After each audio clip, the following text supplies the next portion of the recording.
আসসালামু আলাইকুম রহমতুল্লাহ। সম্মানিত সুধী, এবার আমরা শুনবো এই করোনা পরিস্থিতিতে কুরবানি না দিয়ে কুরবানির টাকা দান করে দিলে ওই সওয়াব পাওয়া যাবে কিনা। এই প্রশ্নগুলো কিন্তু আমরা আগে শুনতাম না। রিসেন্ট সময়ে গত কয়েক বছর আগে আমরা খেয়াল করেছি যে তারকা জগতের কিছু লোক বা নাটক সিনেমা জগতের কিছু লোক এরকম ঘোষণা দিয়েছে যে আমরা টাকা বন্যার্ত লোকদেরকে দিয়ে দিলাম, আমরা কুরবানি দেব না। তো ওনাদেরকে আল্লাহ এত টাকা দিয়েছেন, ওনারা বন্যার্ত লোকদেরকেও সহায়তা করতে পারেন, আবার কুরবানিও করতে পারেন। সো একটা দিয়ে আরেকটা হবে না। আপনি যদি টাকা দান করে দেন এটা সাদাকার সওয়াব হবে, কিন্তু কুরবানির সওয়াব কিন্তু আপনি পাবেন না।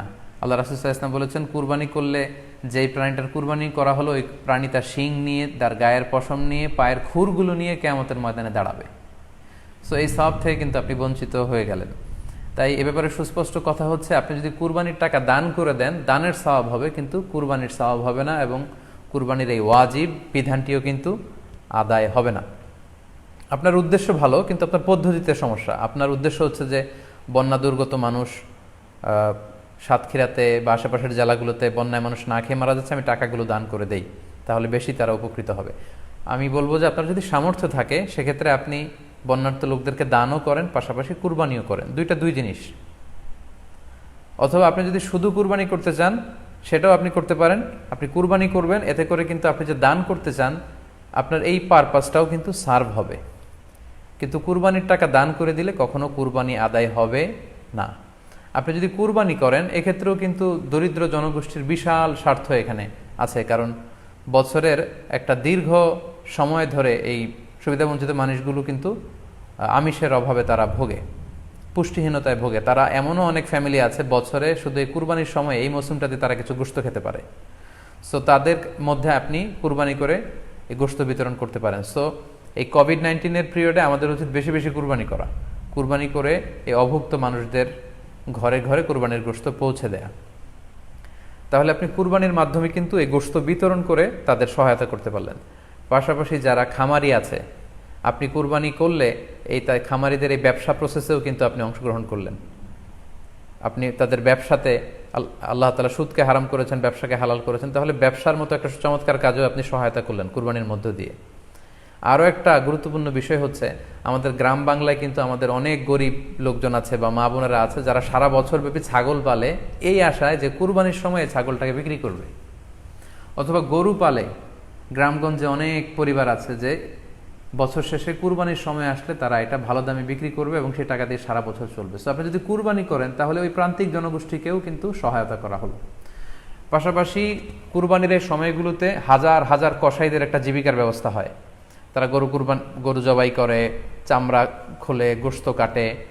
তো এই কুরবানির দিনগুলোতে কিন্তু হাজার হাজার কসাইদের হালাল জীবিকার একটা ব্যবস্থা হয়। কসাইরা কিন্তু কোটিপতি হয় না। সো আপনি এই কুরবানির প্রসেসটাকে যদি আরও বেশি প্রমোট করেন তাহলে এই কসাইদেরও কিন্তু একটা রিজিকের ব্যবস্থা হচ্ছে।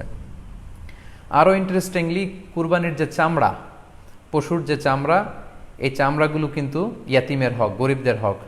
সো আপনি কুরবানির চামড়া বিক্রি যদি করে দেন, চামড়া চাইলে আপনি ব্যবহার করতে পারেন, অথবা বিক্রি করলে এটা কিন্তু ইয়াতিমখানাতে, মাদ্রাসাগুলোতে, অভাবী মানুষদেরকে এই দামটা কিন্তু দিয়ে দিতে হয়। ফলে কুরবানির এই চামড়া থেকে কিন্তু মাদ্রাসাগুলো বা ইয়াতিম ছাত্রছাত্রীরা উপকৃত হচ্ছে।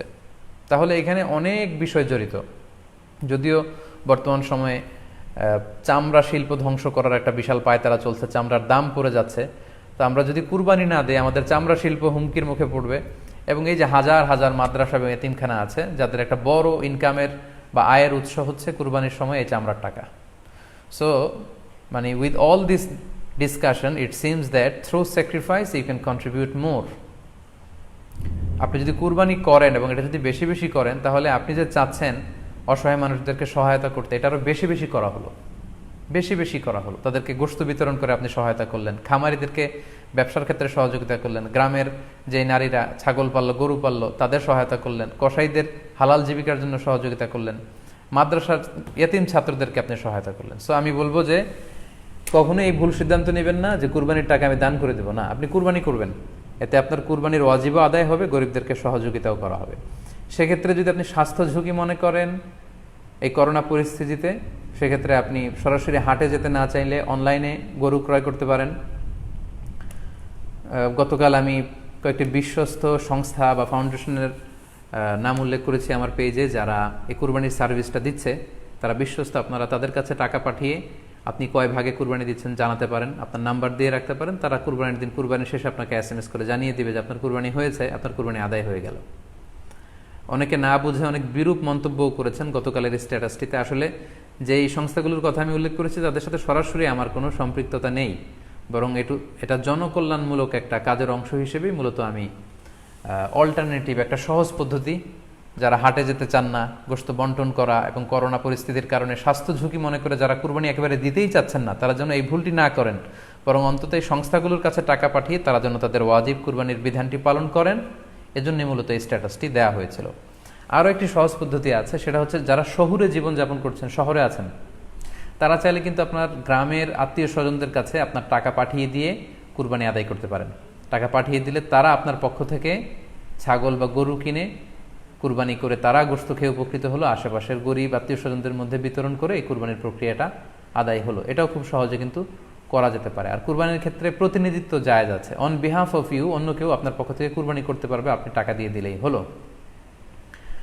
আর যারা হাটে যে নিজে দেখে শুনে গরু ছাগল কিনে এনে নিজে কুরবানি করে সব ব্যবস্থাপনা করতে পারবেন, আয়োজন করতে পারবেন, সেটা সবচাইতে ভালো।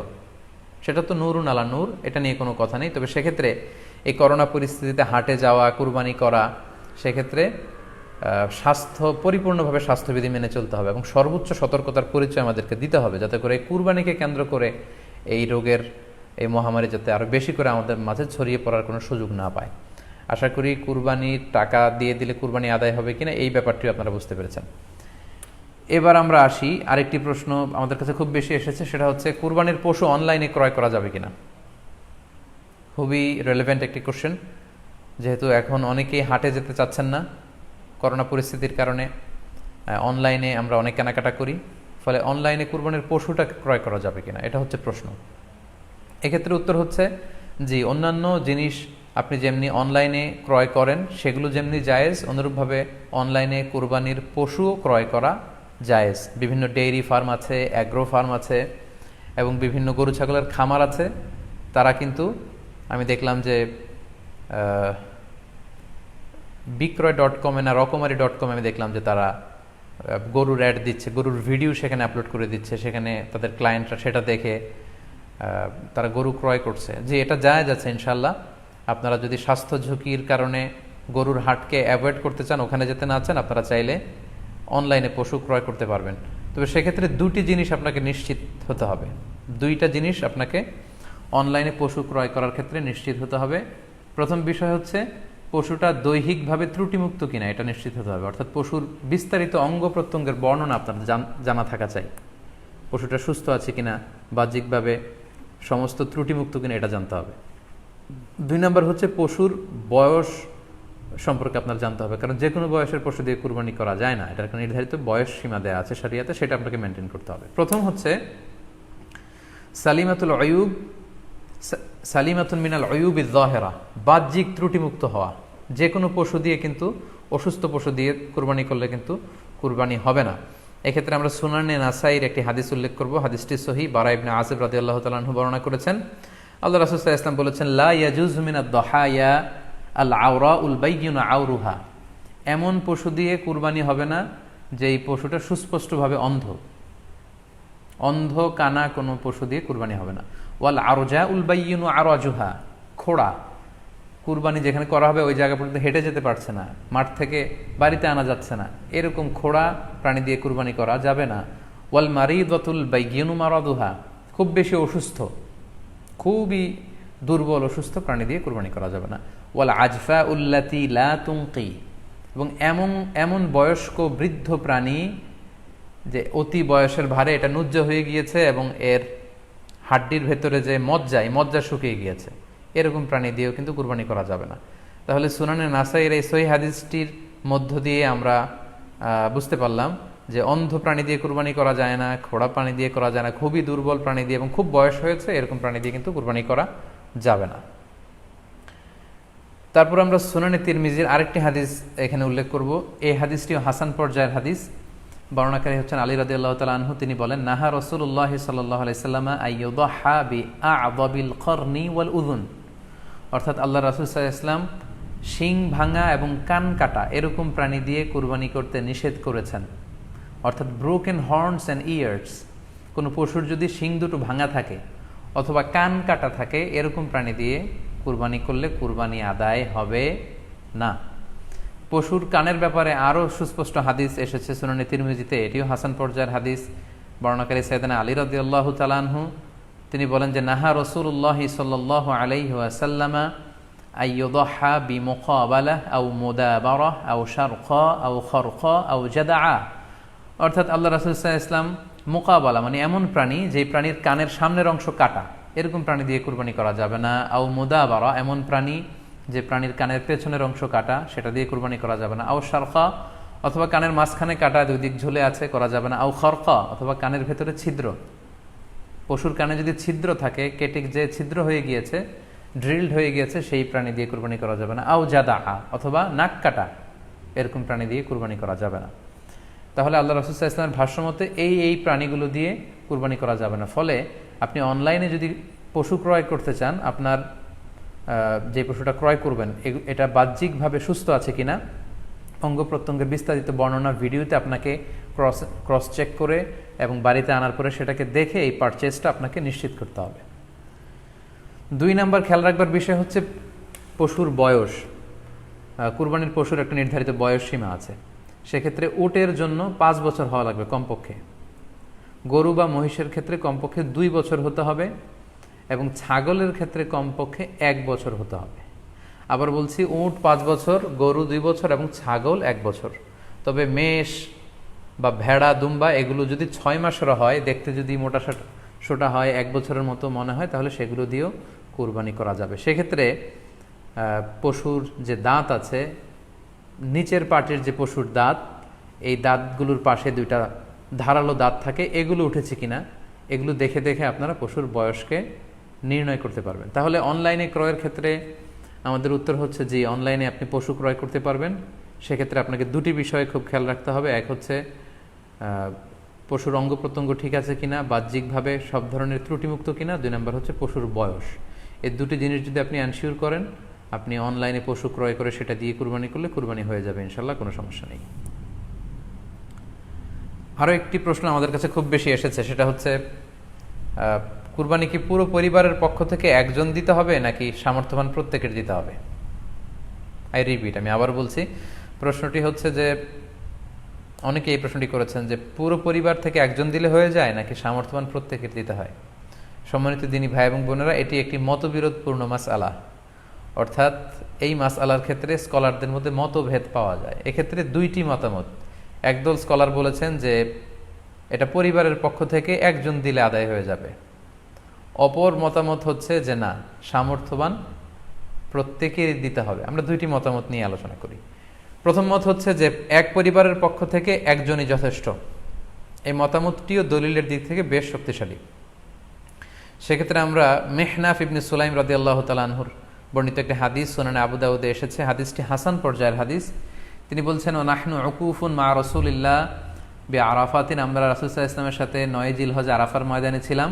কলা, তখন আল্লাহ রাসূল সাল্লাল্লাহু আলাইহি ওয়াসাল্লাম আমাদেরকে বলেছেন, ইয়া আইয়ুহান নাস, হে মানব সকল, ইন্না আলা কুল্লি আহলি বাইতিন ফি কুল্লি আমিন উদহিয়া, অর্থাৎ প্রত্যেকটি, আল্লাহ রাসূল সাল্লাল্লাহু আলাইহি ওয়াসাল্লাম বলেছেন, প্রত্যেকটি ফ্যামিলির জন্য প্রতি বছর একটি কুরবানি ওয়াজিব হয়। আমি আবার বলছি, প্রত্যেক ফ্যামিলির জন্য প্রতি বছর কুরবানি দিতে হয় কয়টি? একটি। তাহলে কুরবানি পরিবারের পক্ষ থেকে একটি দিলেই আদায় হয়ে যাবে। সুনানি তিরমিজির আরও একটি হাদিস আমরা এখানে উল্লেখ করতে পারি। এই হাদিসটিও সহিহ। সাইয়েদনা আতা ইবনে ইয়াসার রাদিয়াল্লাহু তাআলা আনহু, উনি আবু আইয়ুব আল আনসারী রাদিয়াল্লাহু তাআলা আনহুকে জিজ্ঞেস করেছিলেন যে কাইফা কানাতিল উদহিয়া ফি আহদি রাসূলিল্লাহ, হে আল্লাহর নবীর সাহাবী, আল্লাহ রাসূল সাল্লাল্লাহু আলাইহি ওয়াসাল্লামের জামানাতে কুরবানি কেমন হতো, কিভাবে তারা কুরবানি দিতেন?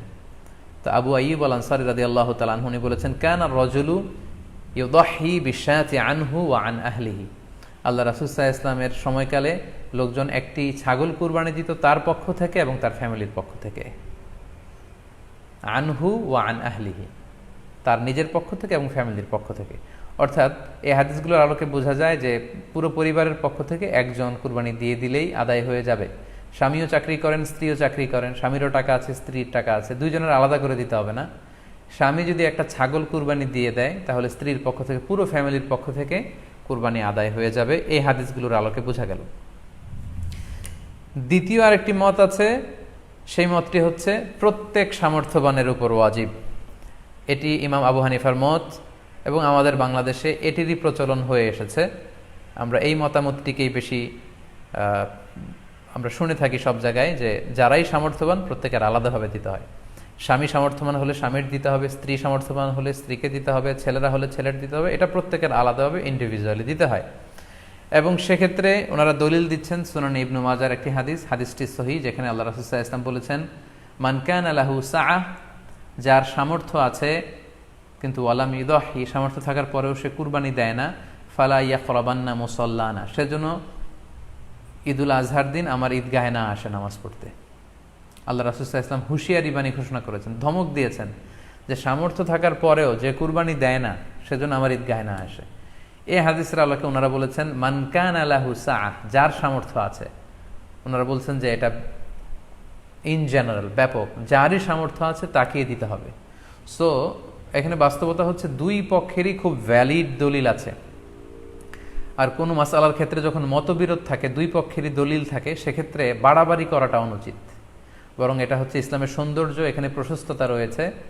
সো যারা মনে করে যে ফ্যামিলির পক্ষ থেকে একজন কুরবানি দিলেই আদায় হয়ে যাবে, তাদেরও দলিল আছে, তাদেরকে সেটা করতে দেওয়া উচিত। তবে আমরা এটাকেই সাজেস্ট করি যে প্রত্যেক সামর্থ্যবানের উপর কুরবানি দেওয়া উচিত। এতে করে যিনি কুরবানি দিবেন উনি সওয়াব পেয়ে উপকৃত হলেন, আবার উনি কুরবানি দেওয়ার কারণে গোশত বিতরণ করলেন, ফলে গরিবরা উপকৃত হলো। সো সামর্থ্যবান প্রত্যেকেরই উচিত বেশি বেশি কুরবানি দেয়া। আশা করি এই মাসালাটাও আপনারা বুঝতে পেরেছেন। সম্মানিত, শুধু আমরা আমাদের লাইভের একেবারে শেষের দিকে চলে এসেছি।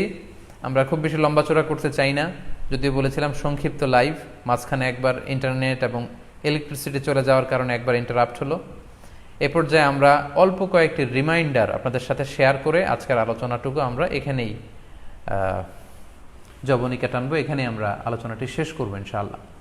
প্রথম যে রিমাইন্ডারটি আপনাদের সাথে আমি শেয়ার করতে চাই সেটি হচ্ছে, সম্মানিত সুধী, আমরা অনেকেই বাজার থেকে পশু আনার সময় বা কুরবানি করার সময় পশুর সাথে অনেক বেশি অমানবিক আচরণ করি। এতে করে কিন্তু আপনার কুরবানিটা, পুরো কুরবানির প্রক্রিয়াটাই প্রশ্নবিদ্ধ হয়ে যেতে পারে।